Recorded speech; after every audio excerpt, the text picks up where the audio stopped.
it takes about 1,000 little victories to achieve, mastery and or a great career. Instead of calling it my own name, I call it Victor Kilo because that's Greek for 1,000 victories. And it's also because we love to be able to have ourselves launch a little 1,000 victories for people who are looking to become pilots or meteorologists or air traffic control or AMTs.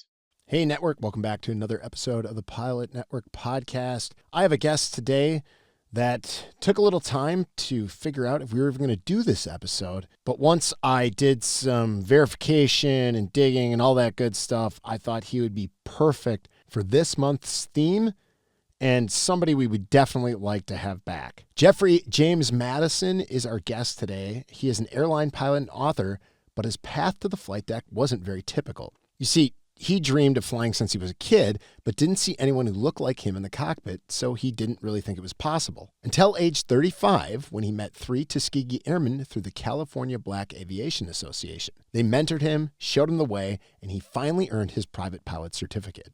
That is pretty awesome, but here's where it gets even more interesting. Jeffrey got laid off in 2008 like thousands of other pilots during the financial crisis of that time. Instead of walking away, he kept his medical current, stayed sharp as a CFI, and for 6 years wrote a column called Human Factors for General Aviation News. This is where he broke down real NASA aviation safety reporting system reports to help pilots learn from other people's mistakes. In 2023, he got his airline career kicked back off again, and now he's written a book called Yikes, 100 Smart Pilots and the Dumb Things They Did Yet Live to Tell About Them. And he's donating proceeds to the Victor Kilo Fund, providing scholarships and equipment for the next generation of pilots, mechanics, and aerospace professionals. Today, we're diving into human factors, pattern recognition, how smart pilots still make some dumb decisions, and what we can do to get better every single day. All right, you've heard enough from me. Let's get into it with Jeffrey James Madison. Jeffrey, pleasure to meet you. It's nice. We've had a lot of back and forth. It's good to finally meet you face to face digitally. Yeah, Adam, it is indeed a pleasure. Yeah, thank you for having me on. Oh yeah, absolutely. We stumbled upon each other on LinkedIn, and I saw that you'd written this book, and I found it interesting because at first I didn't know where to slot you in, and then we have this great month on skills, and I said, "Oh, this is perfect." I almost wish I would have recorded this. Wish I would have met you years ago and been able to put this into place, but here we are now. And I think one of the things that I wanted to get right to was you're using the Aviation Safety Reporting System, ASRS, for those of you out there who like acronyms, the confessions, if you will, the reports, as teaching material, which is something that a lot of us do as a non-formal way of learning, if we go and look at it ourselves. What do you think professional pilots miss when they hear human factors? Because this is such a big part of what's going into those reports. Where do you see the biggest gap between knowing the right thing and doing the right thing, and how that kind of correlates with human factors? Yeah, that's a great question. Thanks for having me on, Adam. I really appreciate this. So the great thing about TPN is you were skeptical at first. You wanted to see what I was doing, some real stuff before you let me in. And so I'm glad I was able to do some real stuff Oh so I yeah, could get in. for sure. The more I Yeah. looked, the more I realized I was like, yep, we're missing a voice like this in our world. Oh, but I was missing a voice like yours in my world. So I'm excited to be part of this. Yeah. This whole situation. I would say the biggest thing people miss, pro pilots, intellectually, the connection between human factors and themselves. Right. Since my very first airline, it was ingrained in me. If you think you did something wrong during a trip, file a NASA, or in our world, ASAP's an ASAP report, right? Which becomes NASA's, which go into the Aviation Safety Reporting System database. And what I found in all the research over and over again is that there is a distinct disconnect between what people are confessing to and their takeaways, and then how people are using those to learn from other people's mistakes. That is something that in my past life as a military guy, we would use as trend items on like the bigger grand scheme. And we would try to talk about it and debrief and stuff like that. But when you try to extrapolate it out to the larger force or the context of many, many pilots in one case, it was something that we we sometimes struggled with until later in my career where we had that data. It wasn't just like, well, I saw this, it was written down, that we actually had data points, and using MFOQA data and all that kind of stuff Yep. helped quite a bit. Hmm. When we look at it, we kind of look at folks who are, we say there's like smart pilots, or good pilots or whatever. But when you say, or when you hear smart pilots, what does smart actually mean to you? Is it experience? Is it discipline training? What does that mean to you? That phrase? So fundamentally, I take it for granted that all pilots are smart because one, we're motivated, we're mission oriented, and we're curious. Right, some of the very tenets of that which makes a person smart. And then from there, I build on the idea that a smart pilot is also somebody who is experienced. Either they've learned from other people's experience, or they've had enough of their own experiences that they've learned from those. And so, the reason I wrote "Yikes: 100 Smart Pilots and the Dumb Things They Did Yet Lived to Tell About Them" is to point out that smart pilots, whether you are the first part, curious, tenacious, focused, mission driven, or the second part, experienced, either with your own experience or having learned from other people's experience, there's always a moment where you're going to be dumb and you've done something dumb, right?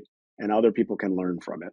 So that's the basis. Smart pilots at the very you can't really be a pilot without starting out being smart. You can prove later on that there's a limit to your how smart you are, but at the very base of it, you're a smart pilot because you're motivated, focused, determined, and curious. The There's a lot of stories out there. There's the stories that you have in the book, but then there's all these other stories that have happened throughout aviation where you can look them up, you can see them, you can read about them, you can watch videos about them now. I mean, there's a ton. The stories that you have encountered, what's the most common, if there is a common thread, the first, if you will, domino to fall that is what maybe links a majority or a bunch of these stories together? Easy overconfidence in one's own skills. And that always includes me. My human factors column always started with my own snafu, and then I would tie it to 3 or 5 different NASA reports that I researched on the same topic. And so I am guilty, as guilty as everybody else, of being overconfident sometimes in my own skill set or my ability to use my skills to get out of a situation. So overconfidence, and that's a huge human factor, right? Because it's really hard for humans generally and pilots specifically to lean against ourselves and doubt in our own skill set because the very basis of being a good pilot is your ability to problem solve on the fly and to use your problem solving and your skills to a successful outcome. Do you This is kind of an odd way to attack this one, but I'm really curious. Is that a social issue, a like the own internal psychological issues that we have, is maybe we think we're better than we are, quote unquote, or we have the experience where we've already seen it a million times, so there's complacency involved? Is it a time pressure that's wearing a disguise and you figure, okay, I can make more time up here because I know that I'm really good at XYZ or whatever the case might be? What do you, if narrowing that down, what do you see more of it as? That's a really, really good question. And I thought a lot about it because the NASA reports that I research are from American pilots, right? They're not from Canadian pilots or from pilots from other countries yet. I've had a lot of foreign pilots talk to me once they found out I'm the author of Yikes about their own experiences, but I don't have it. I don't have data sets set up because my data set is NASA, which is the United States. So on the one hand, I could say it's cultural, right? The United States is a country whose culture is one of independence and dependence upon one's own self and skills and ability, right, to succeed as an individual. We do know now that professional aviation actually is a team sport, right? So that's a humbling moment for pilots. Um, but also I don't know if it's cultural so much as it is personality slash psychological. Because again, in order to become a pilot, you have to be focused, determined, and tenacious and resilient. You have to overcome a lot of obstacles. Flying is not something that humans were born to do. So in order to learn how to do it and to learn the regulations and to operate in a four dimensions and to have safe outcomes at all times while also problem solving, it requires a special kind of person, or a person who's wired in a particular way, or learns how to think in a particular way, right? So that breeds this, a high that high skill level breeds a very high sense of confidence, sometimes bordering on overconfidence. So I don't think there's a short answer to it. I think the jury's still out, and it's one of the things that continues to fascinate me about human factors, and that's why the NASA reports. I what I hear there is it's yes, we have external stimuli that can cause a link in the error chain to break, or we can fly through the Swiss cheese model a little bit further than we would like to. But it starts with a psychological piece of, well, I've seen this before, I've done this before, or I've studied a lot, I'm really smart, I'm really good at my job, I've accomplished something to this point. So we can bypass it to an extent. That's a real Yeah, it's really that's interesting thing. Yeah, you make a good point, and right. So aside from the internal psychology or the internal pressures that we allow ourselves, and it's not make, because there's that old phrase, pressure makes diamonds, right? So the internal pressure we put on ourselves is not negative. We enjoy the competition, self competition, or the challenge of overcoming stuff. Um, but then you add on to that the externalities of get homeitis, or of particularly in the professional pilot world, of staying on a schedule, right? Getting the passengers on time, or your client if you're in a corporate aviation, or if you're a freight dog hauler, then making sure that everybody wants their Amazon package or whatever package. And so there are those external pressures to just go take a look see, right?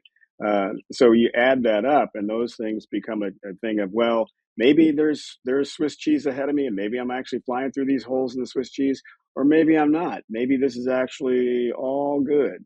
And that's what's so fascinating again about NASA reports, because like NTSB reports, accidents like incidents like accidents are all causal, and they all have some very defined series of links to them. And the great thing about the NASA reports is the people live to tell about it, and we can find out what their mindset is, right?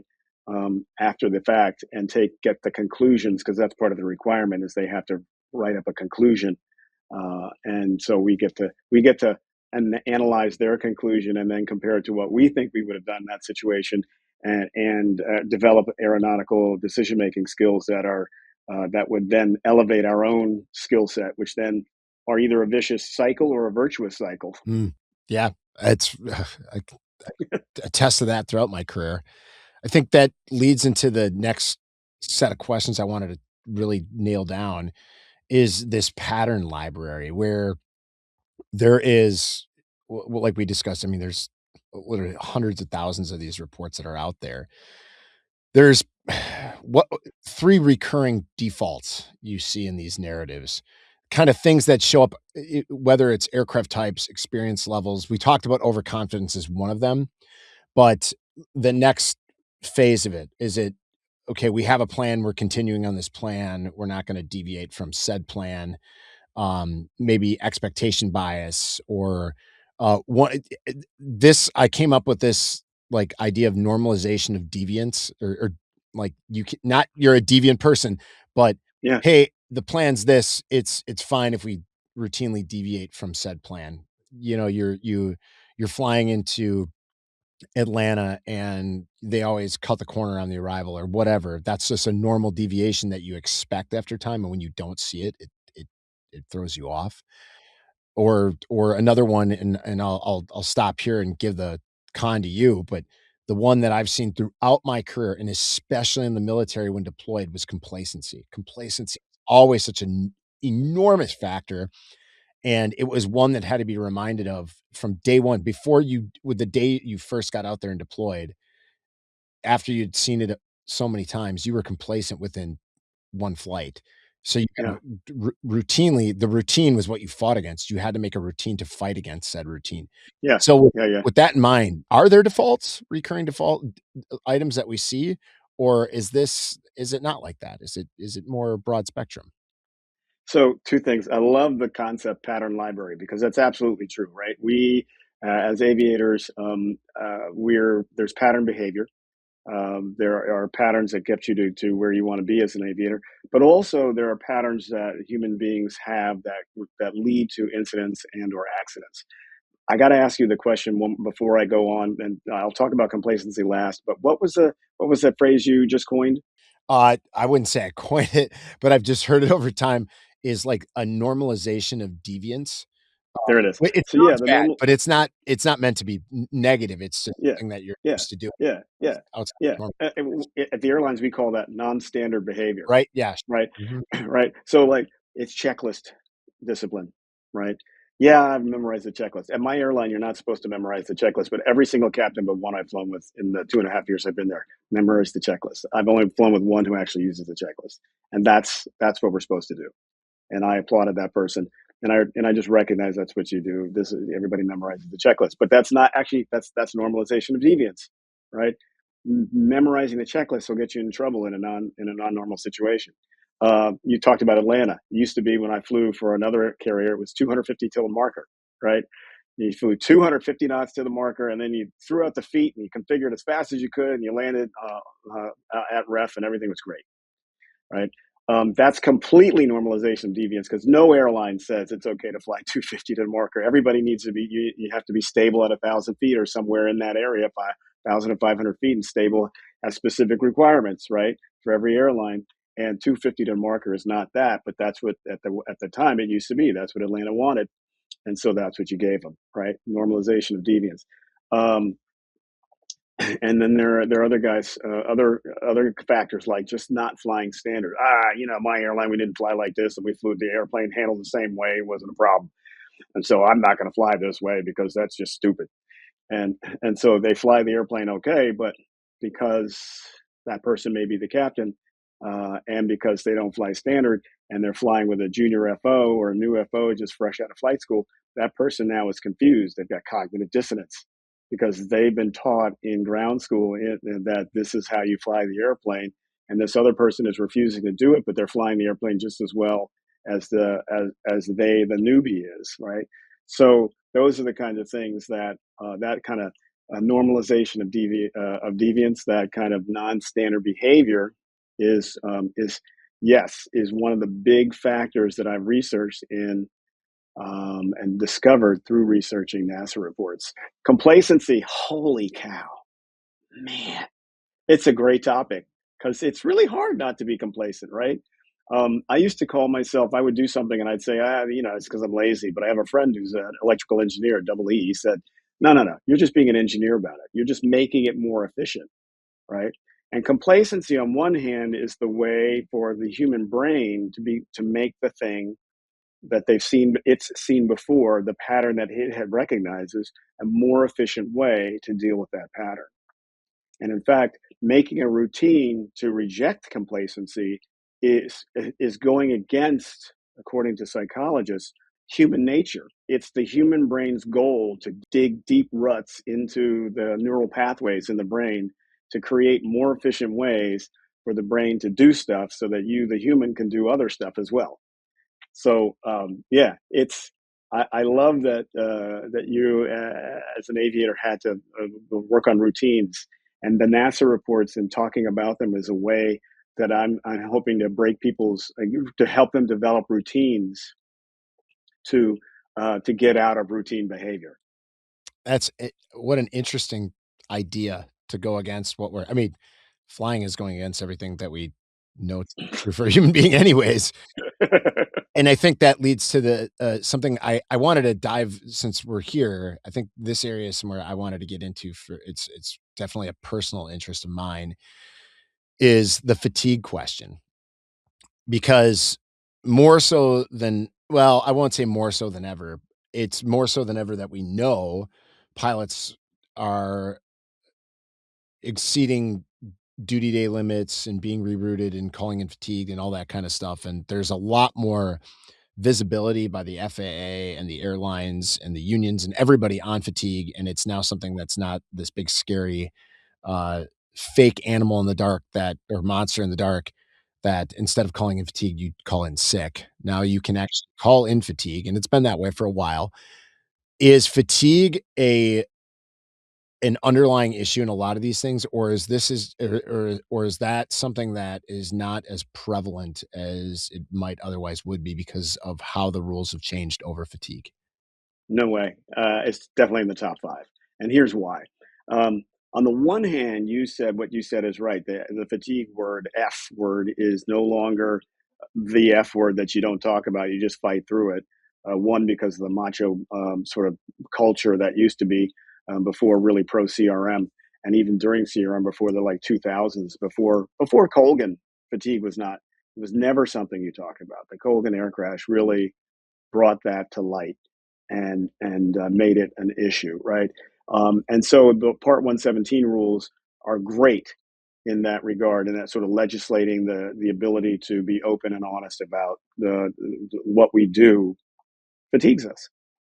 However, we're also fighting against something that I think pilots 30, 50, 60 years ago didn't have, that helps increase the amount of fatigue we endure as pilots, and that's simply our environments. Our environment's way more toxic than it used to be. Meaning, there's a lot more petrochemical pollution out there. There's just a lot more pollution in general. We There is way more highly processed food now than there used to be, and highly processed food, honestly, is, let's face it, the goal of the food manufacturers is to make the most profitable food, not to make the most nutritious food. And so it's filled with like chemicals that will stabilize food for long shelf life, and also a lot of additives and things that aren't necessarily good for the body. They're not natural food. So, and that's what we're exposed to a lot, because as pilots, unless you have the ability to carry a refrigerated flight bag and bring your own food, but you're still limited to how many days worth of food you can bring. You've got to eat what's available, and what's available is not always stuff that's going to be good for you at a particular, either for your body type or for the time of your circadian rhythm at that particular time. And then also the reality is flying is very physical without us knowing it. We're Even though we're in a pressurized cabin, we're still going through altitudes and time zones. So we're under vascular stress as well as circadian stress, and it's also, most flight decks are very comfortable with extremely dry and like arid dry, and that kind of the kind of wicking off of moisture that we're not even aware of that's happening to us leaves us dehydrated. And the number one symptom of dehydration is fatigue. So we have fatigue is definitely top 5 on the list of why things go awry and why people have yikes moments. Yeah. You bring that up, the dehydration thing leading into fatigue, and it reminds me of stories throughout my career, but specifically stories when I was in the desert. So I'll just a quick aside here. We would Yeah, take off, and during the summer months, not even the summer months, the shoulder, spring, and fall months too, were so hot, and KC-135 pilots worldwide can attest to this as well as many others. You'd sweat through your flight suit while you're on the ground. So, this guy would, normally strip down to his skivvies in the, in the cockpit while I was doing my pre-flight. The other thing I would do, and this got, it was very funny, it got some attention from my crew the first time I did it, is we would get up and, get clear after a safe altitude, and I'd hand the jet off to the co-pilot, be like, "Hey, I'll be right back," and I would take off everything. I mean, everything, all the way socks, underwear's gone, put new stuff on, and wear a pair of sweat and wear a sweatshirt and sweatpants, go back up, and he's like, "What are you doing?" I'm like, "Well, there's 2 reasons. 1, I'm comfortable again, and 2, all that wet stuff, that sweaty stuff is gone," and then I would drink, and there wasn't, like, the elements and all the little things you could throw in water. I would drink water, and I would normally bring, like, a salt packet with me and pop some yeah. of it, And Nice. and it worked, and it worked, and then we would also take controlled rest in the cockpit where I would force the guys to sleep, Yeah. and same with me, take little cat naps throughout the flight. We would do pretty well fatigue-wise. The thing that I've noticed is flying, since I've been an airline guy, uh, I do not hydrate as well because I'm just drinking water, and I have forgotten my little tricks. So I have actually introduced a lot of that stuff to me. So for those of you out there, 2 things I can suggest right off the bat to help with fatigue, and this is gonna sound really weird. I'm 47, but I do this religiously, and I have friends who are even more crazy than I am. I wear compression socks on every flight. It has helped immensely with fatigue. I'm tired when I land, especially international stuff, but on the flight, I'm not bad.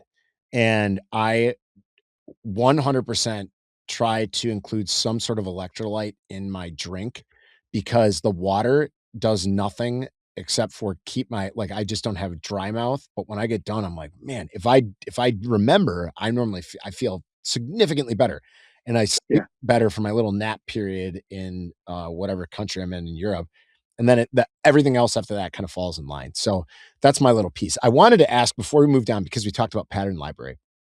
Can you give me a story either from the book or something that comes top of mind that is something that talks about normalization of deviance complacency? You can pick whatever one you like that is not an over the top because you use humor in your book that you find to be somewhat funny, interesting that also teaches a really good lesson on watching out for one of these types of things that could come up in a situation that could cause you to file an ASAP or something Yeah. more. Yeah. All right. I'm gonna look through this real quick while I talk to you about. I love the idea that you use the compression socks, Yeah. um, because you've got to do something that keeps the blood flowing, right? There's that vascular stress, and I love the idea that you do electrolytes. I advocate water all the time. I forgot about electrolytes for a while. Then my wife introduced me to coconut water, and coconut water's got natural electrolytes. So whenever possible, I bring that, and I tell my everybody. I fly with folks who will not drink because they don't want to have to get up and do the walk of shame to go to the restroom. And I try to make a joke out of it. That, I mean, I'll offer them my empty water bottle and go, well, you can just, if you need to, because the reality is, um, you need to keep hydrated Yeah. somehow, Yeah. because it's amazing. I bet when you were on the KC 135 and you stripped out of your stuff and you got into your, by the time you went back to get on your uniform, it's probably dry, wasn't it? Oh, I used to hang it up and I would go back a little while later and that thing was it was so dry. Yeah, And remember everybody who people who've not been to Al-Udeid or the desert or whatever. It's not going into the middle of the Sahara. You're right on the water, so it's actually fairly humid too. yeah, It's not yeah, necessarily a dry heat, which whatever, heat at 130 degrees is not dry or wet, it's just awful. And, yeah, um, you get up into the airplane, and after you're airborne for a while, and the 135 was perfect for it, you could dry anything out in there. I mean, we used to take the wet towels, whatever, from the gym, dry it out in there. That thing is I mean, it was the best dry it's better than the dryer I have in my house that costs probably more money than a KC 135 would today to buy it. So, that's right, yeah, that's right. um, I'll do my walk around in the rain, and the captain will be like, "Man, you're soaked." They'll say, "Wait a minute," and we'll do like a 40-minute flight, and by the end of it, the raincoat's dry. it's I mean, that's just imagine what's happening inside your body yeah. as it's trying to fight to hold on to that liquid. But anyway, that's really good gouge. I like that. So you asked about are there things that in the book or from my own Yeah, like experience that one are just sort story, of yeah, that really could that kinda sums up some of this stuff that we're talking about. yeah. Um, the one that pops to mind is there was a very experienced senior or master flight instructor who had a good friend who wanted to buy a Cessna 150 or 152, and it was I don't know a state or two over, a couple hundred miles, and there was weather in between them, but it was VFR on both sides. They had access to a VFR only 152, and they had a radio. where they had a handheld weather device, GPS, and all that good stuff, and they decided, "Oh, we're going to launch. We'll do it." And because because there was a at that time in that area a frenzied market for Cessna 150s and 152s, so they wanted to be the first to get there. And through a series of events, they managed to climb above the clouds and realized only later that the weather radar that they had that they were getting from their portable GPS was like 30 or 40 minutes old, so it wasn't reporting accurate stuff. And the guy decided instead of turning back because he's a master CFI, but mostly because he was the guy's good friend, and his friend wanted the airplane, and he wanted his friend to have the airplane, that they were going to press on, right? So they shouldn't have launched. When they got the altitude, they were gonna. He didn't want to let down his friend. He felt because I'm a master CFII, I can handle anything that comes our way. We'll find a hole. We'll find a way to get down. They find out that they're near empty, and they still haven't gotten to the place, and they're above the clouds, and there's no hole. And they realize they finally they got to get down because there really are.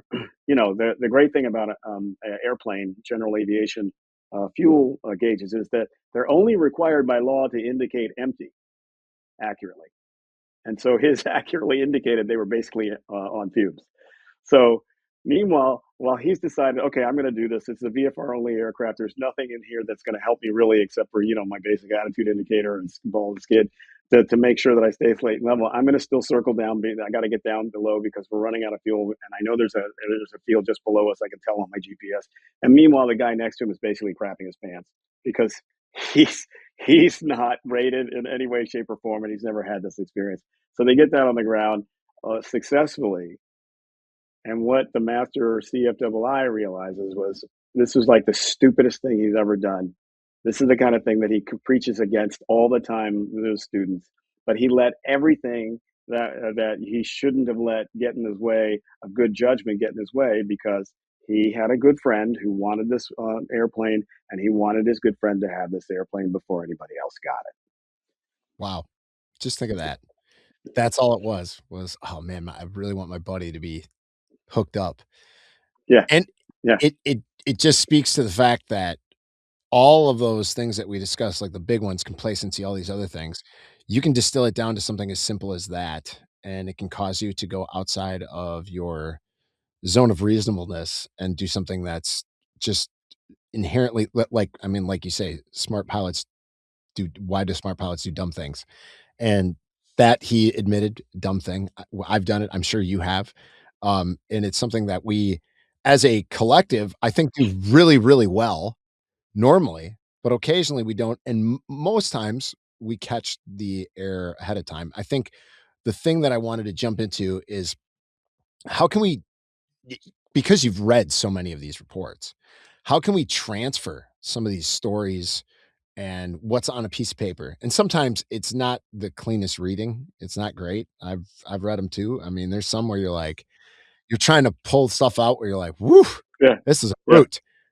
Right. But how do you read a report, one or two or how many ever you read, and transition that into an actual change that you can either apply to yourself or bring to your students if you're a CFI, bring to the squadron if you're an instructor, or even if you're just a professional, you're a first officer, but you read something that you find fascinating that's very applicable to you and the crew.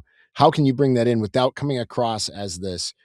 Well, I know everything because I read this one safety report, and we can do that sometimes. So, The best way is to just put the book oh, there we go. on the put the book on the chair next to the with the to your colleague.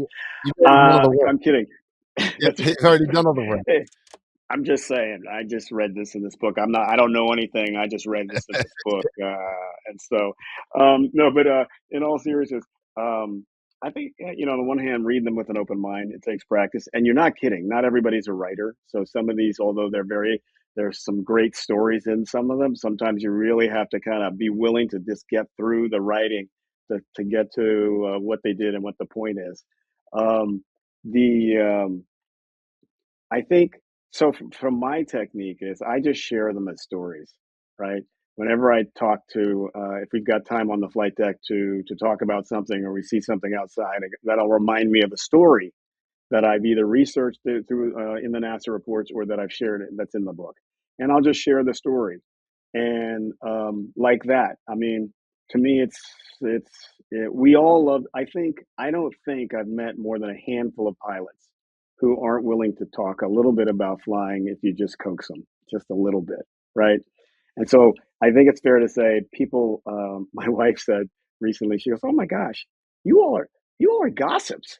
Pilots are gossips. You're no different than us teachers." And and I didn't. I said, I'm not sure I would call myself a gossip, but I do like to share stories. She goes, "You're a gossip." Anyway, so but the point is, that's what pilots like to talk about flying, right?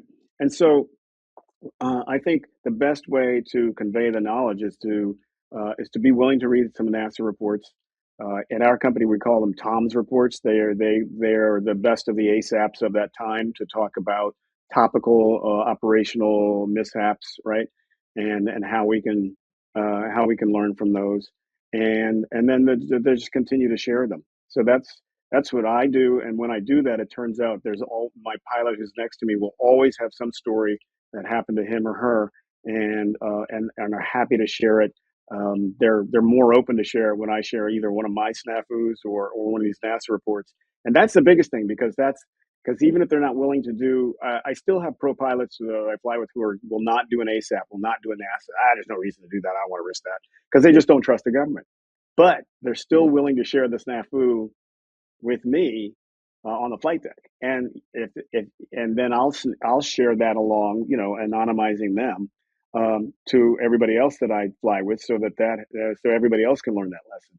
And I think that's the best way to treat it is if you can look at a NASA, if you're willing to go to the NASA reports, asrs.gov, and just type in any kind of search word, like for instance, I typed in spouse in my head, and a couple of dozen NASA reports came up about people who their jobs had been affected by either a family member or their direct spouse, who they had been worried about for some reason or other. You can type in anything in the NASA report search bar, and you'd be surprised what kind of great stories come out, which are all, at the end of the day gonna help you, the aviator, become a better aviator.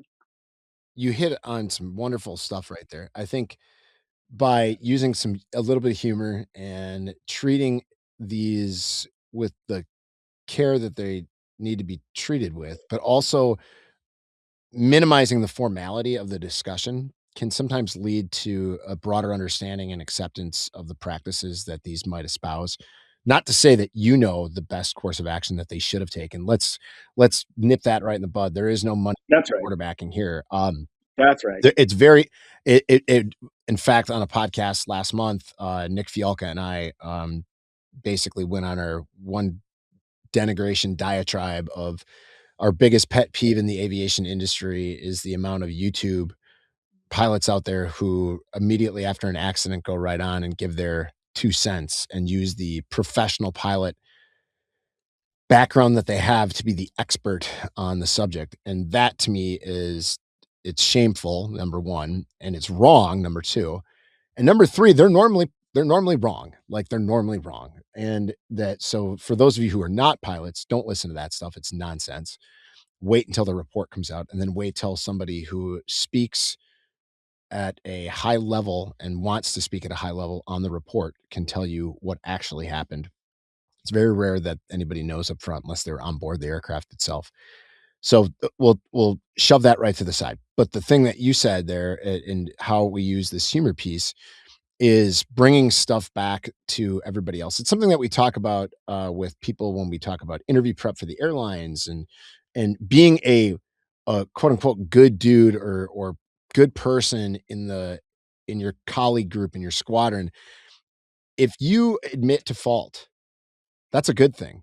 And if you admit to fault and then you bring those lessons learned back to the community around you, you just made everybody better. And that's what the key is here.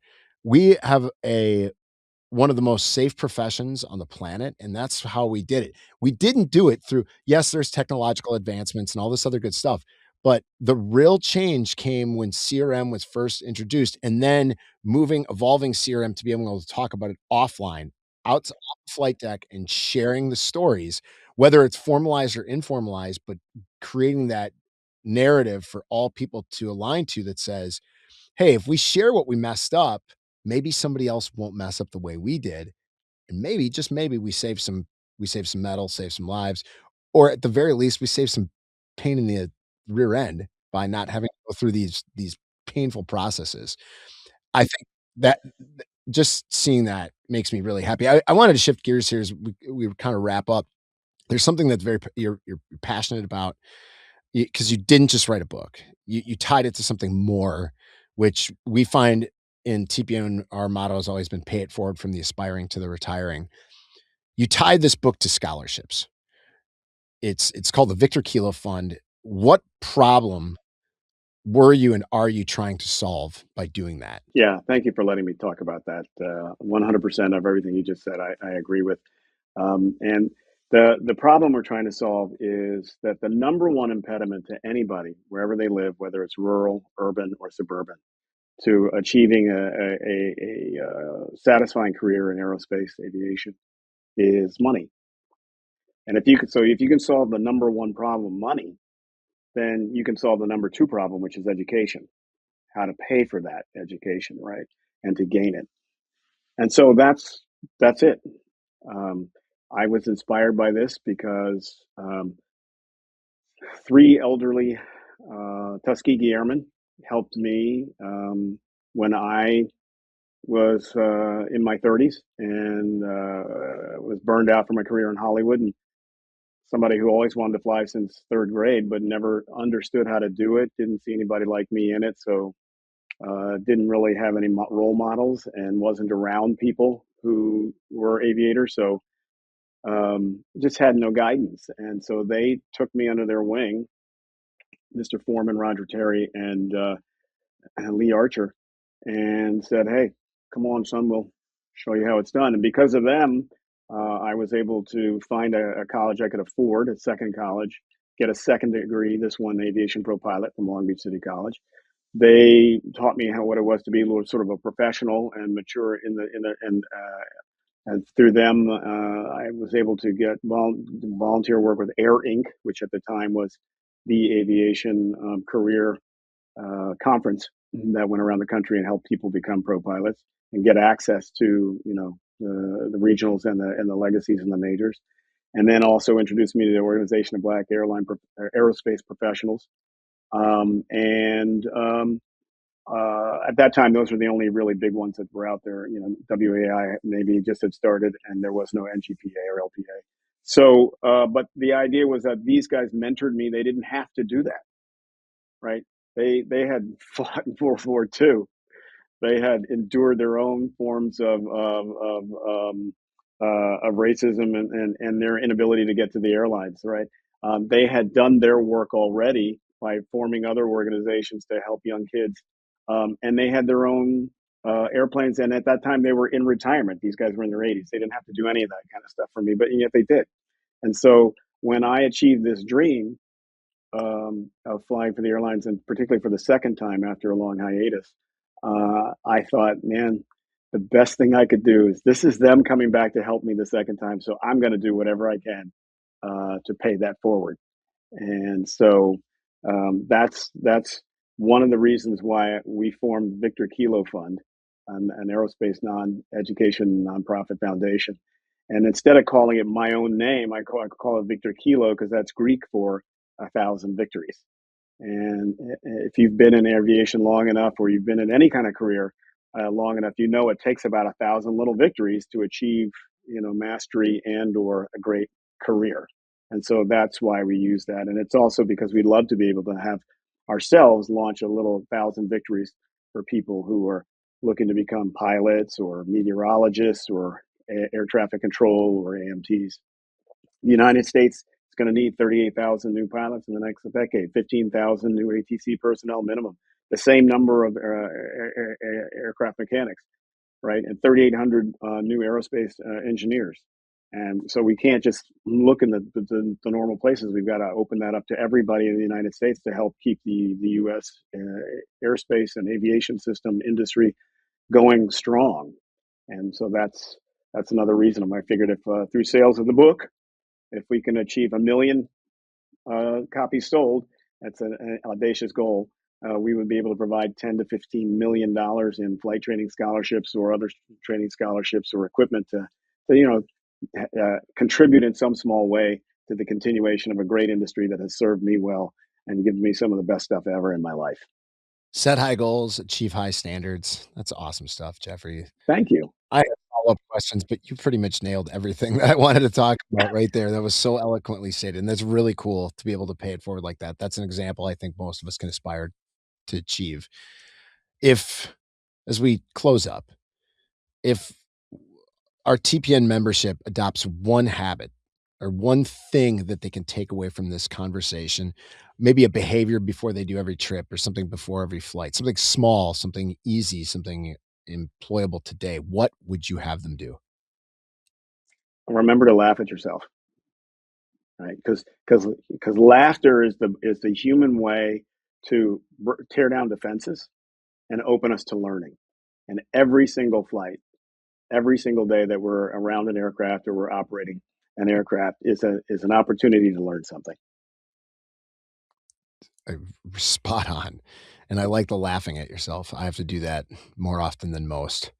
I think people are going to want to find the book. Where should they go? How can they get a hold of you and learn more about how they can help out with the Victor Kilo Fund and provide that scholarship for these to pay it forward to the aspiring? Yeah, thanks for yikesthebook.com. So www.yikesthebook.com. And you can get me at jj@victorkilofund.org. jj@victorkilofund.org. If you order the book from yikesthebook.com, I'll send you a signed copy.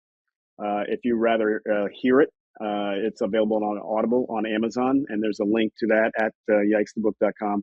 Or if you want a digital, like on a Kindle or something, again, the same thing is available at yikesthebook.com. There's that. So yeah. Thank you very much for allowing me to talk about both the book and the fund. Thanks for having me on. This has been a super great time. I love the fact that you play well with others, and that's the whole goal, right, of being on the flight deck. And hopefully I got to play. Hopefully I didn't bore everybody, and hopefully I played well with you as well. No, that was perfect, Jeffrey. I wanted to thank you for joining me. And you've promoted a set of skills that is sometimes put into the rear viewer and the backdrop a little bit. Human factors are so critical. And sometimes we just cast them to the side and say, no, no, no, I can muscle through this. I can push through. And the reality is you're probably pushing the most important piece of the performance out. When you look at it, you can prep, you can do all this other stuff, you can have all this great experience. But if you're not cognizant about what's going on upstairs, everything else can flow into a bad way, like your CFI story and other stories that all of us have had in the past. So remember that kind of stuff.